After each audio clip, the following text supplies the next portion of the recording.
Hello everyone, it is Phrasmotica here, and you will be bewildered by the numbers you see at the top of the screen right now. Look how much shit I have. 788,000 cobblestone from the quarries, and also quite astonishing numbers of this stuff right here. And the reason for all this stuff, if you'd like to follow me over this way, you might have seen an Enderman mob icon over in the top right. What is this? These are a bunch of mob farms. Oh, you've been farming my stuff recently. I've built mob farms just like the witch farm that is still residing where it was before.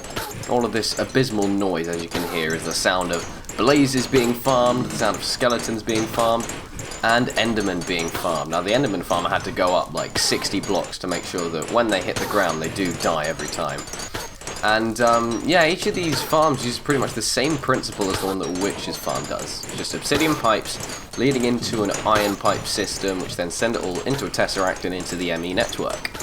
So, the blaze one's underground because, well, I don't want blazes, you know, like, above ground, I guess. I don't know. I just chose to put it underground. And the blaze farm is 3 blocks tall, and the spawn is in the 2nd block, so which, I think that means that the blazes can't actually fly up to get out of the water for some reason when it's 3 blocks tall. I don't know why that is, but it helps. It means that every blaze gets killed by the time all the stuff falls down the hole. Yeah, it's either the blaze or the blazes drops which go down the hole because the water in all 4 corners is diverting it directly towards the hole. It looks like a spider's about to attack me. So, Spidey, come here, you bugger. That's it. Get Wrath the farmer, Julian. Rawr. Okay, so I've done that, and then I've also got some Xycraft soil set up here. I'll talk to you about why that is later. I've got a cow farm right here, which is quite a cool thing actually. As you can see, I've got some storage monitors for all the drops for the various mobs next to their farms. Skeletons, 51,000 bones. That's very, very nice indeed. Witches, all their drops, etc. And how many blaze rods have I got? Almost 5,000. And almost 10,000 ender pearls, so that's nice. But the way the cow farm works, which is pretty interesting, is that if you kill a cow, and as it dies it is on fire, the raw beef that it usually drops, it gets cooked into steak. And the way that the steak gets farmed, as opposed to having to run into some kind of furnace to cook it all back at base, is that I have this thing called a lava blade. That's what it's referred to in some communities that some Feed the Beast come... A skeleton, you son of a bitch. Get a bit of my nano saber. So I don't need to collect your drops because I've already got a farm. Don't need your XP. But like I said, yeah, this is called a lava blade, which is just a sheet of lava that stuff can drop through but does not flow down. And the way that it works is that if you put a sign underneath, the sign is not flammable, which means that the lava will not pass downwards past the sign, because this is a 1x1 chamber. But mobs can pass through it. So as the cows fall down here, they get set on fire, they'll die when they get to the bottom, and their cooked steak will be taken up by an obsidian pipe, ready to be eaten as food. So this is my long-term food solution, and of course the way that they're spawning is that I've got a tier 5 spawner in there. This 8x8 pool of water drags them towards this 1x8 pool of water, which then pushes them towards the chamber, and they drop down and get cooked. And the Enderman farm is just them falling. Skeleton farm, exactly the same as the Witch farm, and I explained the Blaze farm already. So that's cool. Now, there are also some aesthetic things and some technological things that I've changed here in the base, and yes, I've got all of the stuff in storage monitors here. If I want to take a stack out, I can, because I use the conversion matrix things. I upgraded my storage drive to 64K storage because, well, despite the fact that I have quite a few of these items, I'm still bringing in a lot from the quarry, so that all goes in there. Still got my soul forge here. I moved my anvil over here because I've got an ME interface, which will make me hardened glass and glass viewers if I ever want those here in the induction smelter. And this is a bit hard to tinker around with, but what you have to do is you have to put the ME interface on the side that's blue. And if you want to pull anything out of the induction smelter, or any thermal expansion machine for that matter, with an export bus or an import bus, you need to use this discoloured square, which is what... I think I mentioned that episodes and episodes ago, but I just never got around to using it, so that's cool. Now, I do have a bunch of stuff here in my inventory, but for the moment, we're just going to explore more of the place. got rid of one water tank because I didn't need it, but I made another 2 boilers because my tree farm is creating so much charcoal. Even at this stage right now, it's at 829 degrees Celsius. I'm making charcoal faster than I can use it, even with 3 boilers, and this is providing so much power to everything that I need it to power. And these liquid tesseracts along the top are powering the things that require the most power, and the mass fabricator I found needs a lot of power. So I have a dedicated boiler for the mass fabricator. In here, pretty much exactly the same as before. I've got a couple of recyclers producing scrap. These are automatic ones, which are from GregTech, which are a bit different to the normal ones. But speaking of the normal ones, let's go down one floor again, and you'll see what kind of stuff has been going on. Look at this army of recyclers. I've got 12 recyclers turning all of these oak leaves that I actually got from the tree farm into scrap. I accidentally selected the sheer leaves option to be on when I was doing the tree farm at first, and I've got like 400,000 of those leaves. I'm just turning them into scrap because I can, and yeah, as you can see here, the mass fabricator is getting power directly from the boiler. It's got a bunch of amplifiers, it's chugging along nicely, and I do have a lot of UU matter. I've got 362 UU matter. So that is plenty. Now, the scrap that the recyclers make, I could just whack straight into the mass fabricator, but for storage purposes, I'm using this thing right here called an auto crafting table, which basically takes a recipe and then outputs it when the required items are pumped into it. I'm using this scrap to make scrap boxes, because the scrap boxes give a bigger amplifier in the mass fabricator, and as you'd expect, takes up 9 times less storage space in the ME network. So those are getting pumped in and pumped out, and when they do, they're getting pumped into the mass fabricator through the bottom, amplifying its production of those thingies. So yeah, this is what's been going on. This is what I'm excited about. This looks gorgeous, it honestly does. And if you're wondering why these recyclers aren't exploding with this high voltage, it's because they each have 2 transformer upgrades in them. And these transformer upgrades allow you to input higher voltage packets into machines that would explode, that would otherwise explode if they were supplied with it. And they're pretty easy to make. They are, no, not usage, the recipe. They need insulated gold cables, MV transformers, electronic circuits, and glass. That's all fine. So that's what's been going on in the house, in the base. And real quick, I've got a bunch of stuff which I've got lots of. Usually the mob drops, because the mob farms are doing their thing, and deep storage units are very, very welcome when storing masses of a single item. So I've got deep storage units being stored down here. This is probably going to be my storage level from now on. But enough of talking about the house. Let's actually get on to what I wanted to do today. Now, we're going to be exploring a mod that I really haven't explored too much before, and this mod is called Redpower. Now, Redpower right down here, I should say. It's got a lot of pages in the in Not Enough Items, and that is because of a thing that's got called micro blocks, which allows you to slice up various blocks into smaller versions or into different shaped versions for decoration purposes. You see, you've got pretty much every single type of block has got its like slabs, it's got strips, it's got cover slabs, it's got cover slab corners. There's just an insane amount of micro blocks here. It's very nice for decoration, as I say. But the component of Redpower that we're going to be focusing on today is a component called Bluetricity. Now, Bluetricity right here is spelled differently from how it's spelled here for some reason. Where is it? You know what?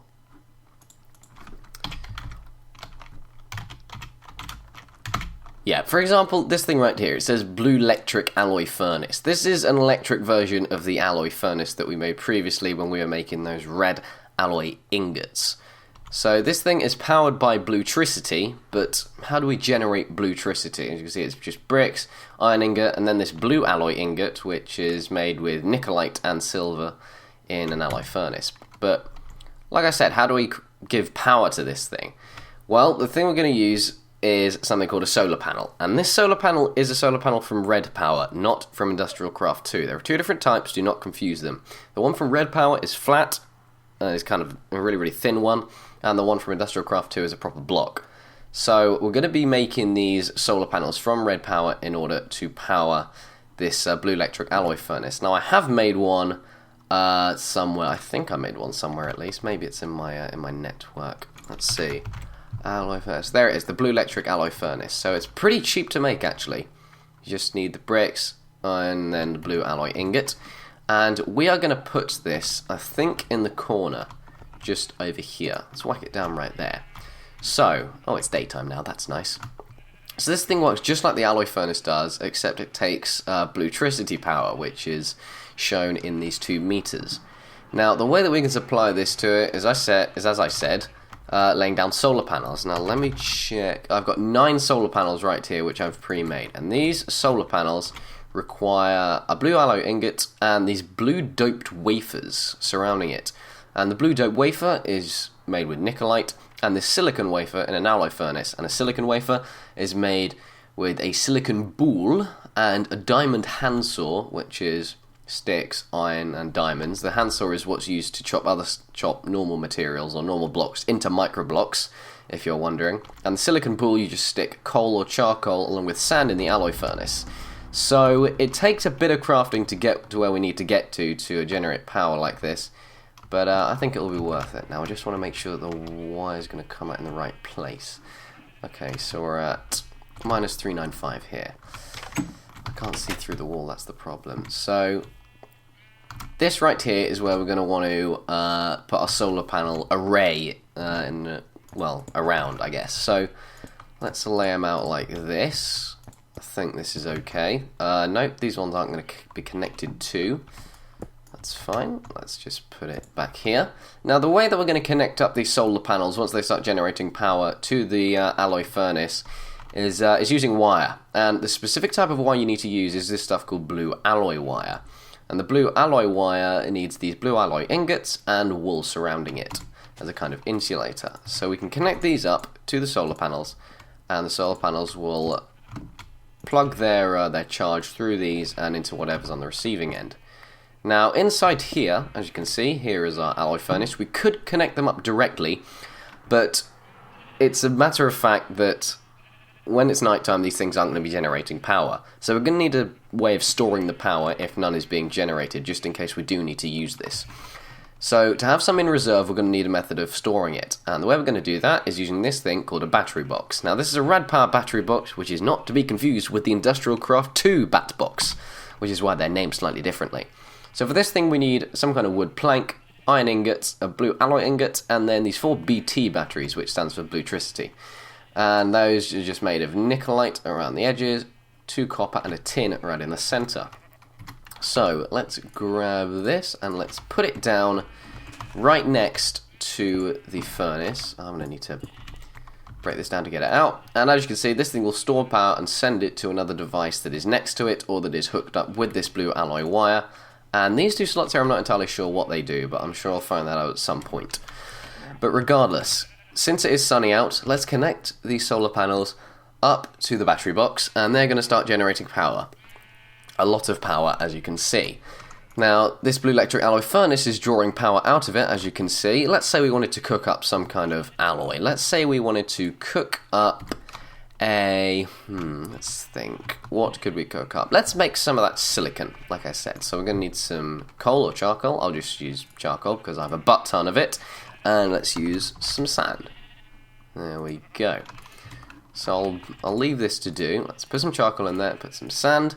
And over time, it's going to drain the bluetricity power from the battery box, which is being generated by the solar panels, and it's going to cook it up into silicon boules. Now, I'm going to need a way of extracting the materials from this, and I think actually you can only use an import bus if you pull it out from the right side. So this is in exactly the wrong place for that to work.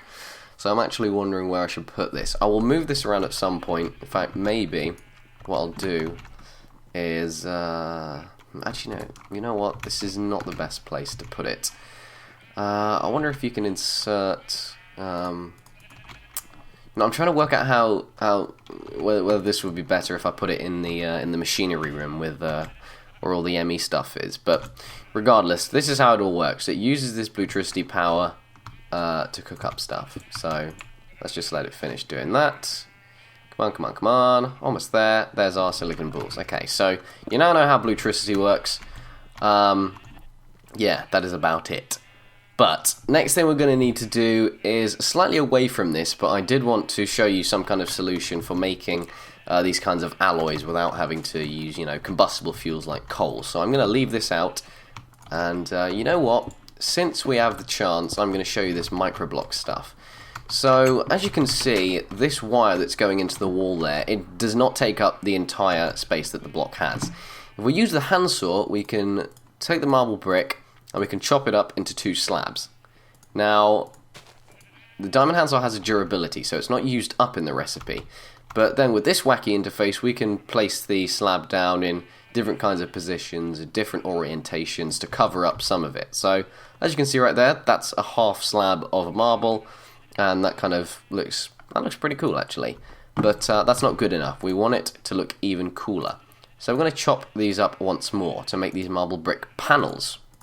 Now the panels, we are going to see how they fit. Okay, so we can put them out like that. That looks pretty cool, I must say. That definitely looks very, very nice. Now, if we were to place a panel on the bottom edge like this, we can't, obviously, because that blue alloy wire is in the way. So I think I'm going to leave it at that for now. It looks really, really nice. It reminds me of something, but I just can't put my finger on what it does. But yeah, that looks really, really nice. I might make some more solar panels to make an even bigger solar array at some point. But this is what it's going to be for now. So let's send everything back into the ME network. Well, not everything, but some of it back into the ME network. And yeah, this is all the stuff that I'm intending to put into an ME interface once I've got this all hooked up for automatic stuff. But anyway, now we're going to move on to the main thing that I wanted to show you today, which is another something from Redpower, and it was the reason why I have this Xycraft soil set up. Now, I might turn off these 2 mob farms here. I'll turn off the Enderman one, and I'll turn off the Blaze one because they are the noisiest. I don't mind the occasional moo, because that's the sound of me getting food. But anyway, like I said, this Xycraft soil is for a wheat farm that we're going to set up. Now this wheat farm is not going to be your average one, it's going to be completely automatic, all done through Applied Energistics and through Redpower. Now the reason that we need Redpower for this is because Redpower has a couple of machines which allow for automatic actions in Minecraft. And when I say actions, I mean breaking stuff and putting stuff down. The way that this is going to work is that, let's think, we're going to have a few things, a few different items here that are going to, what am I trying to say? That are going to help us with the automation of a wheat farm. So we're going to have this thing called a deployer next to each Xycraft soil. Let me see if I can bring it up here. Deployer. So the deployer right here, I'm going to have to look it up in NEI if I want to show you the recipe. The deployer, you need a piston in the center, redstone chest, and cobblestone on the edges. And the deployer, what it does is that in the direction it's facing, when you supply it with materials, it will use that material on the space in front of it as you would if you were to right-click with something.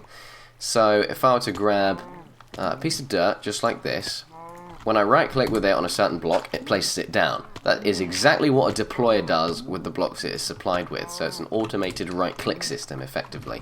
So we're going to need one of them for each of these pieces of Xycraft soil. So what we're going to do is, let's see, I guess we need 8 of them, won't we? So let's search for a deployer, and let's get 8 of them. 4, 5, 6, 8. There we are.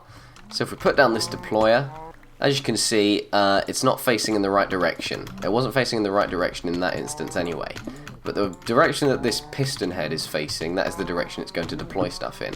So I'm going to need to spin this around somehow. I believe I can use my wrench-o-matic right here to do that.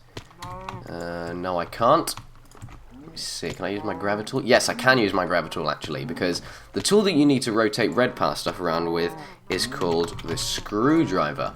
The screwdriver is literally just iron on a stick. It's one of the easiest tools to make in the game. But I believe the gravitool actually has a screwdriver mode. There it is, the screwdriver tool. So this thing can rotate Redpower stuff. There we are, so it's facing the correct way. Now if we look in the deployer, it's got some slots, and these slots accommodate items which it's going to deploy. So if I were to put a piece of wheat or some seeds in here and then give it a redstone pulse, it would, when it pulses, it would plant that piece of wheat. So let's grab some seeds. I keep calling them pieces of wheat, but they're actually seeds. Okay, so let's put, right, not there. So we've put it in there. Let's actually take some out because I don't want to overload it. Let's just put 4 in there, that seems okay. So we're going to need to give this a redstone pulse of some kind to make it operate. Now this is not a constant redstone signal like it is with these jacketed wires right here. These are redstone pulses which occur each time a little timer, as they're called, hits one of its nodes, and that might seem really out of context right now. That's because we haven't made this thing called a timer. So to make the timer right here, we need a stone wafer on our timer. I'm not talking about a timer, I'm talking about a sequencer. A sequencer right here. To make a sequencer, we need 4 stone wafers, 4 stone wafers, I should say, first of all, are just smelted smooth stone. You get 2 for each. And then we've got these stone cathodes, which are just stone wafers and a redstone torch. And then a stone pointer, which is just stone cathode recipe and then stone on top. So those things will give a redstone pulse out in each direction to north, south, east, and west every time the pointer rotates and hits the node that is in that direction. So let's make... where's my sequencer? I swear I had the stuff for a sequencer. Did I not? I thought I did. Let's see. Sequencer. Did I not? I thought I did. Where is it? Stone pointer. Okay, I guess I didn't make a plan for it. So, let's craft it anyway. So we're going to need some stone wafers. I only have 2. I'm going to need to make some more. Let us make some more with the power of auto crafting. Just look at that. So 4 stone wafers like this, stone pointer in the middle, and jumping jack. And we're going to need 4 cathodes. 3, 4. There we are. Stone cathodes around here, and here is our sequencer. So this sequencer will allow us to send out a redstone pulse in 4 different directions to operate 4 different things with the same redstone pulse in a sequence, which is why it's called a sequencer. And oh dear, there are a lot of mobs spawning. I don't know why I'm so scared considering the fact I'm in quantum armor. It's just that I don't like having mobs constantly around me, unless they're in the farm, of course, because yeah, that's the way stuff is. And if you're wondering why I got given those items there, I was just testing something out before this episode. So yeah, wasn't cheating. Anyway, let's go back to the Xycorium soil area and the deployers. Now let's whack down the sequencer, just for the sake of demonstration. Oh, yeah, here comes the zombie. Ah, what a pleb. So this sequencer right here, as you can see, the stone pointer is rotating and hitting each of these redstone lamps, I guess you could say, or redstone indicators, let's call them, at a certain speed. Now we can increase the speed or decrease the speed at which this happens. If Feed the Beast wouldn't freeze on me like this. Hello? Oh, for goodness sake. Alright, well I'll see you back when I've relaunched Feed the Beast because it frickin' crashed. Alright, so we're back after that. Whoa, hold on, what? Alright, I've put the sequencer down at a different place because I thought that maybe something went wrong with it being in that position that it was before. But anyway, we can change how long this stone pointer takes to go around each of the little redstone nodes right in this interface right here by right-clicking on it. Now the slowest it can go, I believe, is right there, 0.2 seconds, which means that it takes 0.2 seconds for it to hit each one. So it's 0.2 second interval between each one. So that's relatively fast. We can go even faster if we want. We can have it take as long as we want. That's how it looks. I don't think I can even see it moving. So yeah, that's going to take almost 6 minutes to do. Brilliant. Okay, well let's set it back to really fast because I don't see why not. So we're going to be using this to give our appliances, our deployers, redstone pulses when they need them. So let's say we want to, like I said, we want it to plant some seeds, right? So let's give it a redstone pulse every now and then. Let's give it a pulse every 0.5 seconds. Why not? Okay, so it's given it a pulse out in that direction, but the deployer's not next to it, so we're going to need some wire. Let's make some wire. Red alloy wire. This is just made with 3 red alloy ingots in a column. Easy enough. So when this thing hits that there, as you can see, the deployer used that seed, planted it out. It's not doing it anymore because there's no space in front of it. So that's what these deployers do, which means it's just a right-click function, as I said. So let's break that red alloy wire. Let's pick you back up, and let's take the seeds back out. So seeds are going to be dropped into these automatically through the AE network. And then there's going to be these things above the Xycraft soil, which is going to pick up the wheat as it grows. And these things are called block breakers. So block breakers, let's make 8 of these. Now, block breakers, as you would expect, they are the equivalent of left-clicking the thing that's in front of it. Now, to actually lay these down properly, I'm going to need to do something a little bit funky. I'm going to need to do this because of the position that they need to be in. It's a little bit awkward, and the reason I'm using Xycraft soil instead of normal dirt is because if you're using normal dirt, you'd need a water supply nearby to keep them fertilized after you use the hoe on them, but Xycraft soil is just a lot easier. So these right here, they need to go in this kind of orientation, except these hole faces need to be facing downwards, so we're going to need to use a screwdriver to make it so that they are facing that way right there. There we are. And there we are. So these things will break what is ever directly below them as long as they have that hole face pointing to it. So these things, when they're supplied with the redstone pulse, they will break what is growing there. So that is pretty damn cool. I realised I didn't need these, I could just use these. So that's cool. And these holes in the back of them, you'll see what those are for in a second. Let me just rotate these. 1, 2, 3, 4, 5. 1, 2, 3, 4, 5. Okay, so all of these deployers are facing downwards, which means that if we supply a redstone pulse to them, directly after a deployer plants down something, it will break it, and these holes, it will spit out whatever it breaks. So let's say we want this thing right here, this deployer, to plant down a seed. What we can do is we can get the block breaker to break the seed directly after the deployer plants it down, using this sequencer, and then spit it out. So let's put the sequencer down. So let's see. It's going to be a bit. Actually, this probably isn't the best place for the sequencer. Where could we put it? Yeah, see, this is the tricky part. You've got to make sure that you can put it in the right place for it to work. Okay, let's do this. Let's put a block of dirt down. Let's put the sequencer on top of it. Sequencer on dirt action.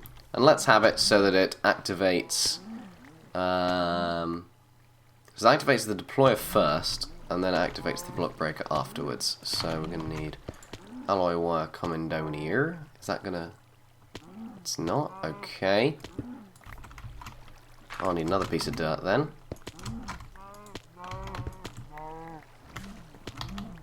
Okay, that looks like it's activating both, so that's not good. Okay, so it's going to have to run down the back here. So I got the... Yeah, it's got nothing in it right now. The deployer hasn't got anything in it, but it looks like it's activating. Let's bring down this thing to 0.5 seconds. So let's see, is that doing it? Yes, it is. So that deployer is deploying every 2 seconds, I guess. So, let's see. Yep, it's deployed it. So now we need a way, as you can see right there, since this redstone pulse is right next to the block breaker, it's breaking it when it swings around there. So this is an interesting setup. It's a bit makeshift, but it's working. So when the redstone ticker hits here, it'll use the deployer, and then the block breaker will follow afterwards. Now, we're going to need a way for this to go into our ME network once the block breaker is destroyed, and for that we're actually going to not use the import or export buses, but instead I'm going to use something from Redpower because I think it's a little bit more interesting. We're going to be using something called pneumatic tubes, and these pneumatic tubes need brass and glass. And the brass is made from putting 3 copper and a tin in an alloy furnace. So you get 8 of these, and these are Redpower's equivalent of Buildcraft pipes. They take items through them and into whatever storage you have available for them. Now, what's interesting about them is that they are much, much faster transporting items than Buildcraft pipes are. Normally, if you want to make a Buildcraft pipe faster, you need to use a gold transport pipe. But with Redpower ones, they just go along so much faster. I love them. So I think I have a bunch of these in my network. So let's grab those. Here we are. We've got some pneumatic tubes. Now there's also a variant here called the redstone tubes, which we'll come onto in a sec. Let's put these pneumatic tubes along the block breakers. Right here. Oh, that was a bit high to jump. As you can see, they're all connecting at whatever junction you see, which means that all of the stuff will, travel through here when needed. Let's put a seed in here, and so the C, when it gets broken, should go into the pipe. Did it not? Where's he gone? Where is he gone? Is he not in the pipe? Or is he in the block breaker's internal storage or something? Where is it? Okay, that was a bad example. Let's have it going out in a different direction. Let me break all the pipes. Oh dear. That was stupid. Bunch of technical difficulties in this episode. Okay. Let's flip that around. Alright. Okay. So, let's get these pneumatic tubes again, and let's have them just going out into a chest. Why not? Let's grab a chest, just a regular one, because we don't need no complicated chests for this. So the pneumatic tube, there we go. Since there's actually an inventory for it to go in, the seeds are then going through the tubes and into the inventory. That's why Redpower tubes are smarter than Buildcraft tubes. If there's no valid inventory for it to go into, at the end of a pipe network, it won't go into it. It'll stay in some kind of internal cache until there is an available inventory. Now, as you can see, Not Enough Items doesn't really like the items from Redpower, but that's okay, we can live with that because we know what these things are. So, this is the kind of system we're going to want to use. The deployer is going to deploy the seeds, the block breaker is going to pick up the seeds, and then it's going to send it into our ME network. We can connect this up to an ME interface or to an item tesseract, so it'll go straight to the network. But there's one thing that we're missing, and yes, I know that some of you who know how this already works are thinking, Julian, you're missing out this really, really important step. Yes, I definitely am. We can have these things as it is right now, but the problem is these things take a while to grow. Now, how are we going to manage to do stuff with this? That's a terrible thing to say. How are we going to manage to make these things grow faster? Well, over here I have a skeleton farm, and look how many bones I have. Now, look how much bone meal I have. Almost 53,000. So my plan is to use another deployer to deploy bone meal onto each of these before the block breaker breaks them. Now, the problem is, in terms of space, this is not really a very good area to set it up, or a very good size for it, because I can't get access for another deployer into the middle 4, so I might actually have to make it so that the farm is only a 2x2. But if I'm honest, that doesn't matter because we've got unlimited everything that we need, if I'm honest. So, let's see. Let's put some normal dirt back. I think what we're going to need to do is we're going to put another 2 deploys here so that they can access this, and also here as well to put down the bone meal. Then we have the block breakers doing their thing. And so yeah, so step 1, the deployer puts down the seeds, then it puts down the bone meal, then it breaks the block, sucks it up into the ME network, and that just repeats. So hopefully I can set up a sequencer to do that correctly. Let's grab the deployers I already had. Looks like I had just the right amount. That's very nice. Lovely. Now I'm not going to be able to get to the innards of this very easily unless I build a little basement to it. Actually, you know what, that's going to be difficult as well. Get to the right orientation. That's right. Okay, so how am I going to be able to do this? Really all I need to do now is a method of pumping stuff into these things, the right materials into them using the Applied Energistics stuff, and also a way of pulling it out, and also I need to set up the sequencer in the correct way, so I will see you once I've done that. Okay, after about, what, the 4th or 5th crash today, this is still calling it a timer, which is wrong, so well done NEI. But an interesting thing that you can do with these sequences is that you can use the redstone tubes that I was mentioning earlier, which are a variation of these pneumatic tubes. I can just bring them up right here.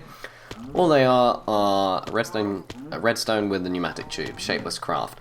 Now these type of pneumatic tubes don't only transport items, but they can also transmit a redstone signal or redstone pulse down them. So we can actually connect them up to this sequencer and up to the block breakers instead of these import buses to not only bring the items from them, but to also give them the pulse that they need to operate, which is very, very cool. So I think what I'm going to do is I'm going to get some redstone tubes. I believe I can grab some from here. Let's make 8 of them. Only 1. Okay. Yeah, I needed more than that. Let's make 10. Why not? 7? Sure. I guess I didn't have enough normal tubes in there. Okay, whatever. So I think this will probably be enough. So if we connect up these redstone tubes to the block breakers, this should allow us to send a redstone pulse to them as this thing happens. Is that not connecting correctly? Why is that not connecting? Why is it not connected to the sequencer?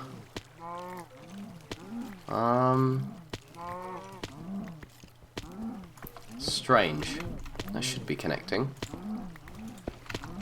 No, let me just... I'm going to need some more. I am going to need some more. Let me get some more.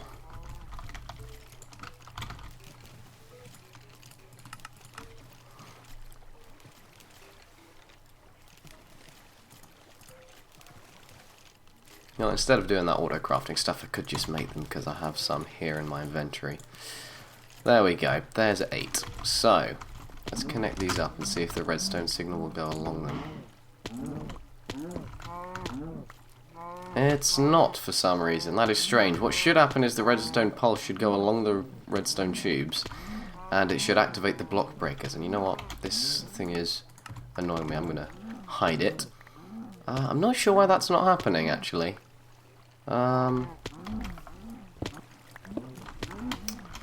Let's try putting out some alloy wire. See if that makes a difference. No, that's not doing anything. Okay, well I'm going to investigate why this isn't working.